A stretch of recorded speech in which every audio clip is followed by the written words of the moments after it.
Cool. So thank you all for coming. Emily introduced me, but I'm Jen.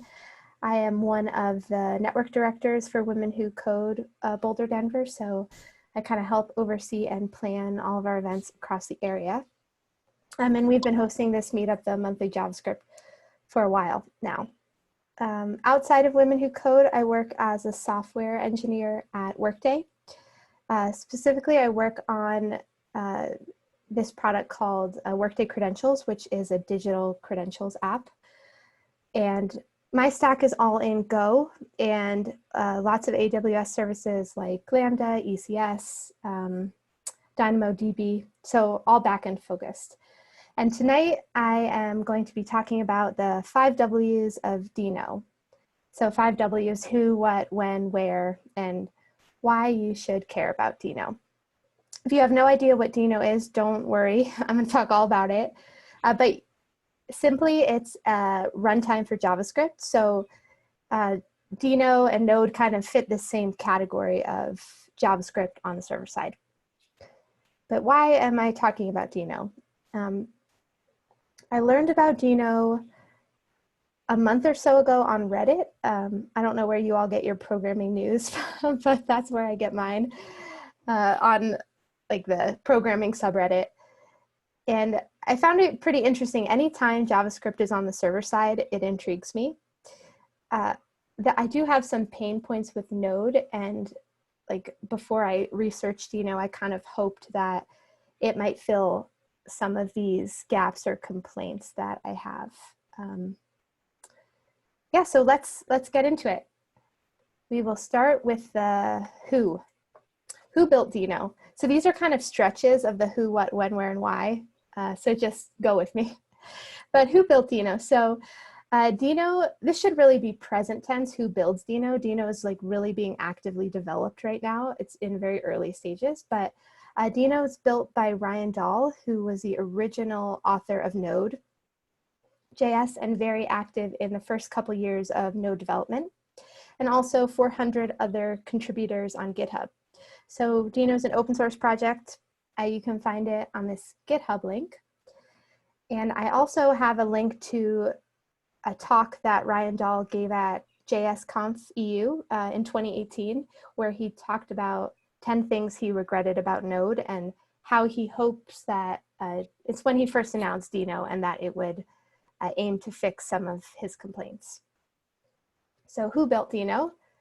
What is Deno?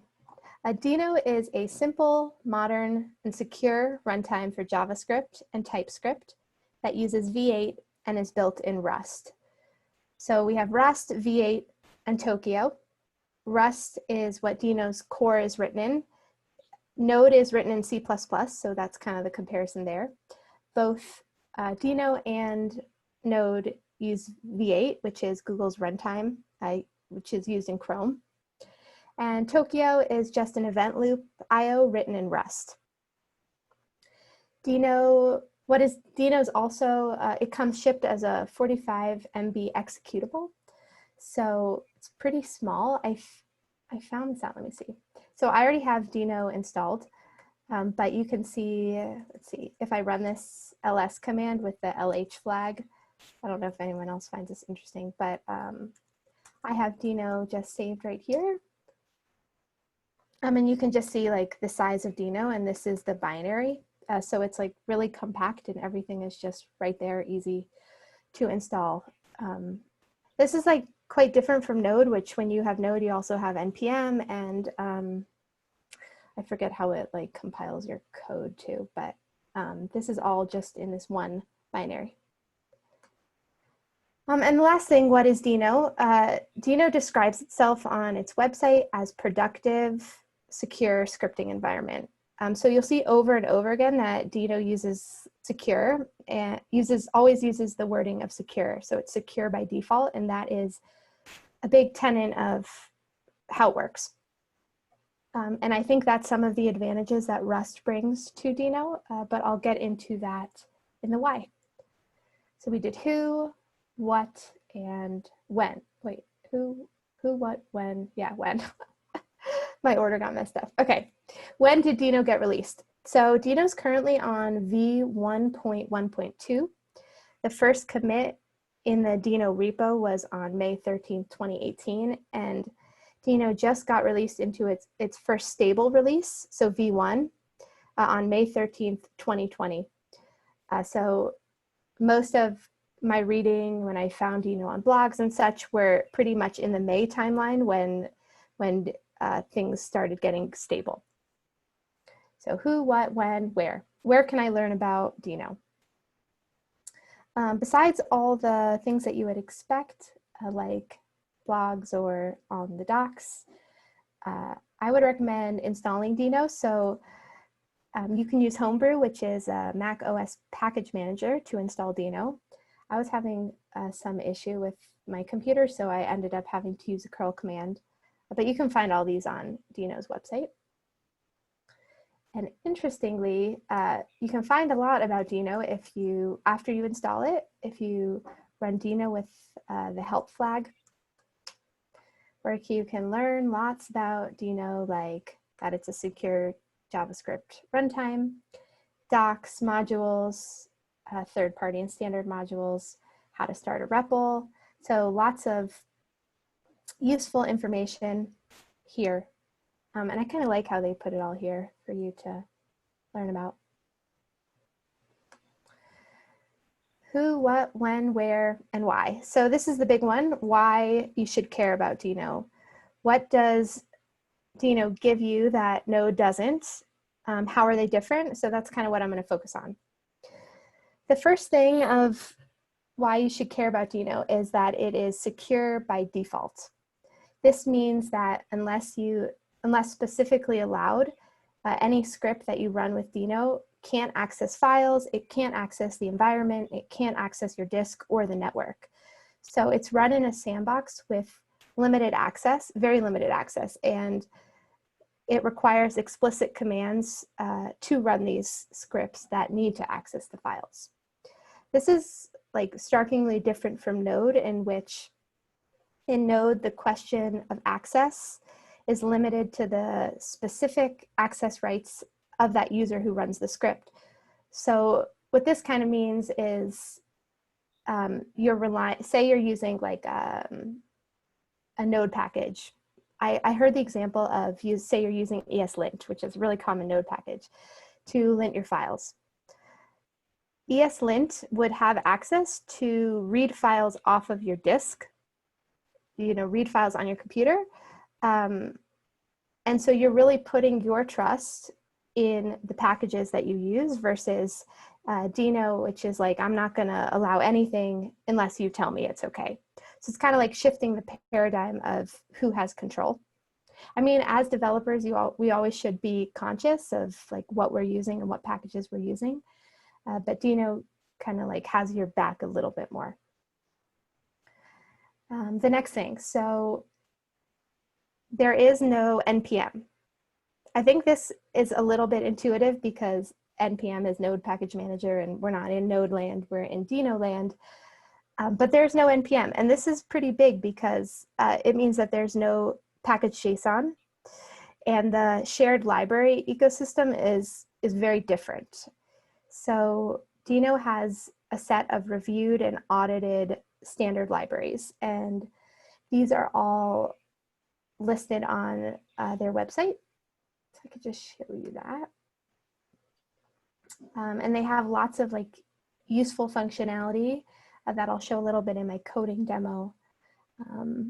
But if anybody has ever used Go before, I saw this and I immediately was like, these look just like the Go standard library. And it's interesting because right here, it seems that the standard library is a loose port of Go's standard library. I don't know, I just found that interesting. So they're kind of going a little bit in that direction.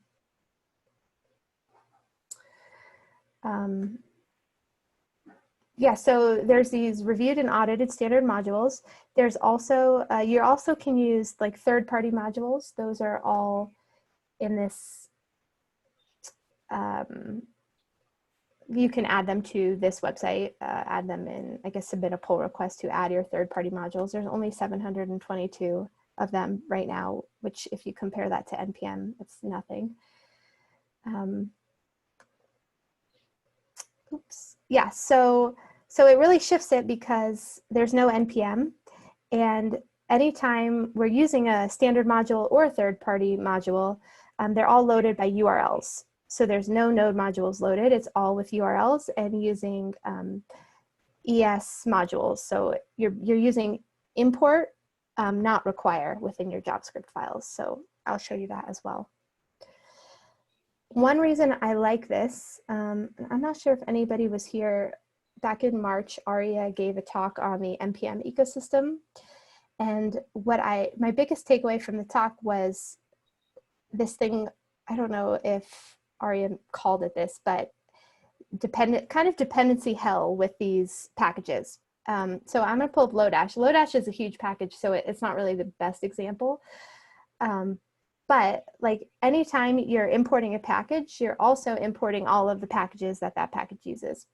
So in GitHub, you can see this dependency graph, right? So every time we import Lodash, we're also importing 528 other packages.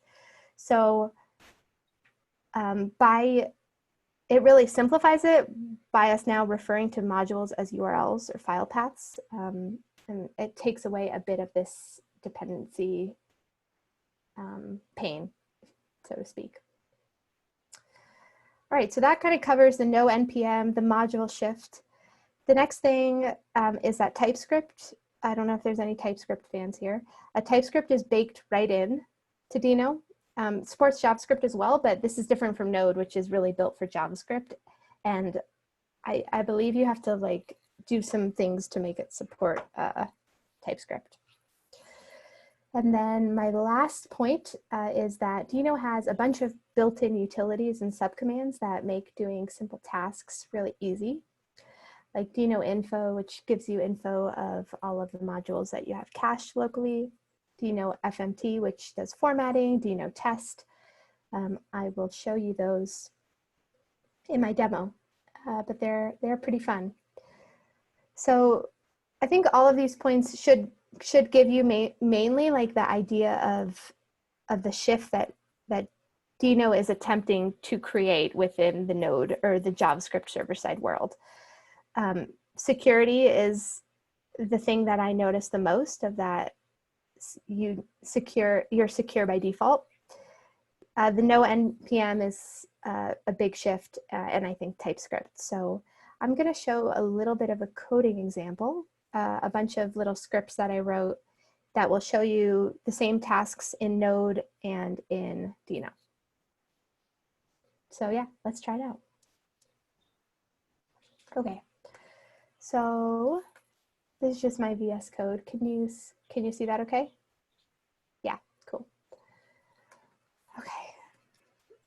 So I already showed you that you can just type Deno to start the Deno REPL. So you're just like kind of running JavaScript in here. Just like you would do with Node. It's very similar. And kind of Python, any type of thing that you have going on. So I have a bunch of scripts here. We could just like start with the bottom one and make our way up. But I will start with this example. So this is just a simple script that reads a file and writes it to your standard output. So you can see like the syntax is a little bit different. How we refer to args and awaits are a little different. You don't need to be in an async function to use await. But I will just run this. So we go Deno run, and then our last argument is the file. So I just made this simple hello world text file that I'm going to read. Okay. Cool. So you could see right away that I have my example of secure by default. So basically it's complaining that their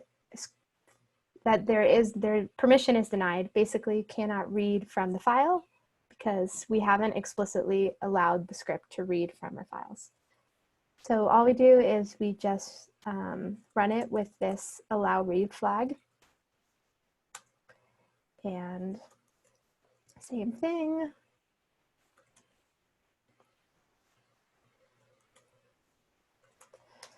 And it reads from the file. All right, so just you have to explicitly allow it to read, which I thought was pretty interesting seeing this in action. But I'll show you quick. So this is the node example of getting our file from the argument, reading the file, and processing it to the standard out. So to run this one, we would just do node Unix cat node. Oops, forgot the file name. Cool, so no problem read from it, no additional permissions were required. And the more I thought about this, the more I kind of was thinking to myself, okay, well, let me just like make a file on my desktop, which I did. And then I think it's called desktop file. And there you go, like just reading a file right off your desktop. I think like this kind of put it a little bit in perspective to me that there is no secure in this world.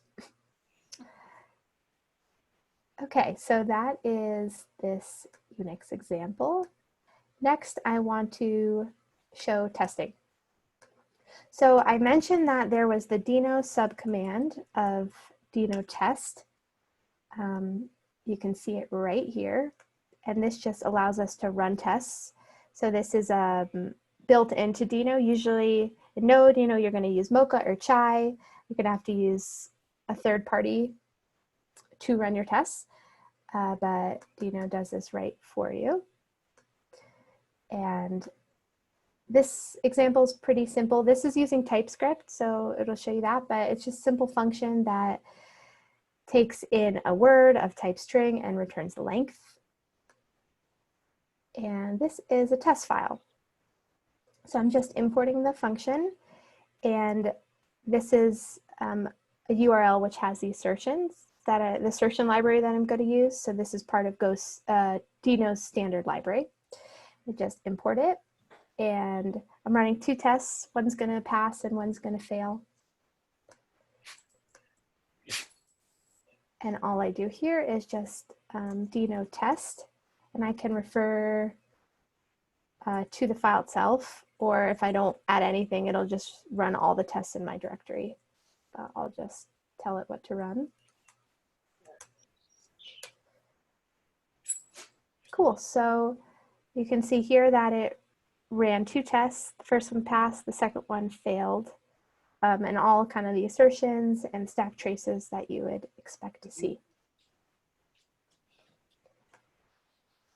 All right, the next example is a simple HTTP server, which we're always doing in the web app world. Here is an HTTP server with Deno. We're just importing this HTTP library, and we just run the serve function with the port that we want it to run on. And all I'm doing here is anytime I get a request, I just respond with hello world response. So I don't really care what request it is.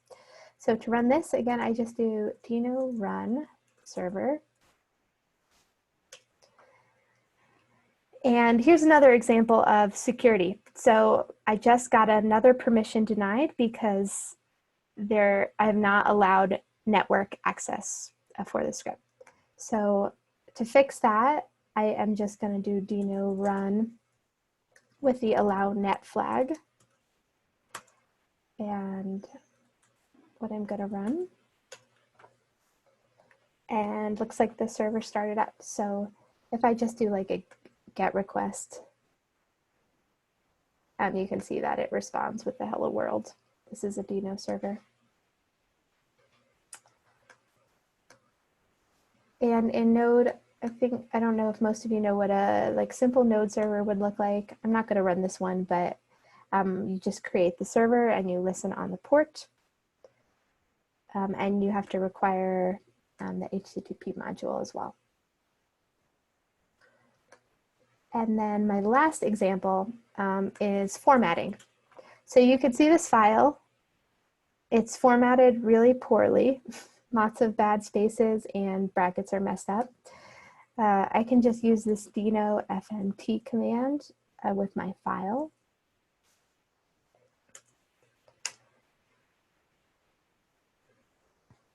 Why did it work? Oh, there was. It was my IDE was delayed.